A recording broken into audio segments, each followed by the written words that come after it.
Okey, bila Datuk bangkitkan tentang perkara ini tu ya, ini bagi saya cukup menarik. Dan mungkin ada sesuatu yang ingin dikongsikan bersama kita oleh pemanggil yang ada di talian. Jadi kita ambil dulu panggilan yang sudah pun ada di talian kita sekarang ini. Ridwan dari Pulau Pinang difahamkan sudah pun bersiap sedia di talian kita. Assalamualaikum Tuan. Waalaikumsalam. Ya. Assalamualaikum Tuan Sarkawi. Ya. Dan ahli panel. Saya Ridwan ni ingin bertanya dua soalan. Okey. Okey, yang pertama mengenai teknologi ya. Okey, bagaimana teknologi dan digitalisasi boleh dimanfaatkan untuk merayat luar bandar dan kawasan pendalaman? Itu soalan pertama mengenai teknologi. Yang kedua mengenai dasar kerajaan.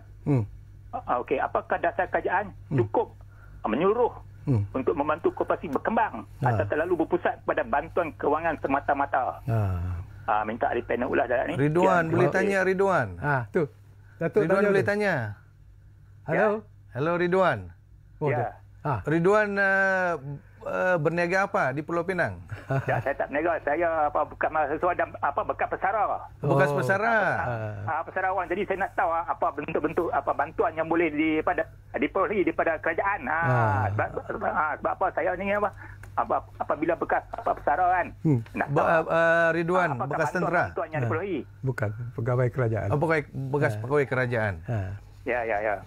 Okey Tuan, terima kasih.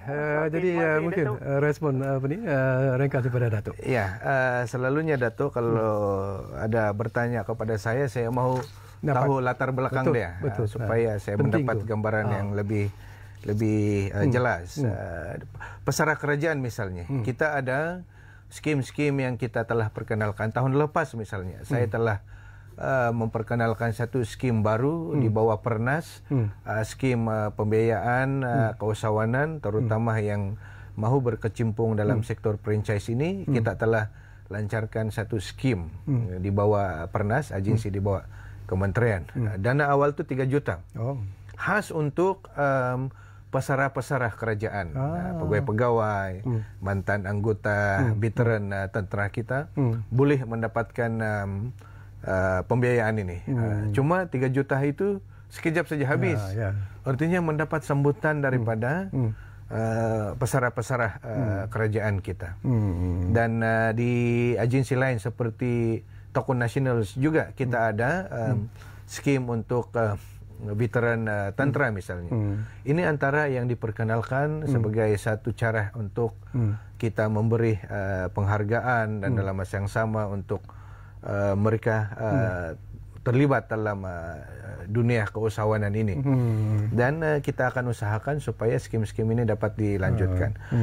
Berkenaan dengan soalan tadi, teknologi dan digitalisasi. Ini kebetulan juga sesuai dengan soalan kita yang seterusnya sebenarnya. Belum sempat Datuk soal sudah. Dia dah soal dulu. Ridwan tanya tadi. Saya ingat pandemik COVID telah mengubah cara kita mentadbir, bukan hanya pentadbiran awamnya tapi juga pengurusan perniagaan, keusahawanan, koperasi. Dunia tanpa adaptasi kepada teknologi dan digital, saya fikir kita akan terus ke belakang. Kita bercakap tentang teknologi pintar, artificial intelligence sekarang. Cloud computing misalnya. Jadi kalau kita tidak dapat adopt kepada budaya baru ini, maka kita akan ketinggalan dalam gagasan madani. Kita perlu berdaya saing. Kita ada elemen itu yang kita mahu perkenalkan. Saya ambil contoh di penjajah peniaga kecil. Sekarang ini banyak sudah peniaga kecil di pasar, di tamu. Mereka tidak lagi bergantung sepenuhnya kepada transaksi tunai. Mereka lebih selesa memilih transaksi tanpa tunai, QR Pay misalnya. Scan, dibayar. Saya berkunjung ke pasar tamu Sikuati Kudat. Kita telah memberikan peruntukan menaik taraf tamu desa. Saya lawat dengan pegawai-pegawai kementerian dan semua ibu-ibu yang berjual di tamu ini menggunakan sepenuhnya QRP untuk transaksi bayaran kepada produk mereka, sayur dan sebagainya. Jadi ini membuktikan bahwa teknologi dan digitalisasi ini perlu diadaptasi oleh semua usahawan kita. Dasar kerajaan ini pada saya menyeluruh. Kita ada dasar franchise negara, kita ada dasar koperasi negara, kita ada dasar keusahawanan nasional, kita ada dasar pembangunan penjajah peniaga kecil. Ini dasar-dasar yang diletakkan di bawah kementerian saya, Koskop. Dan ianya menyeluruh. Kita ada sasaran, kita ada strategi, kita ada pelbagai inisiatif yang diperkenalkan bagi mengangkat dan menjayakan dasar ini.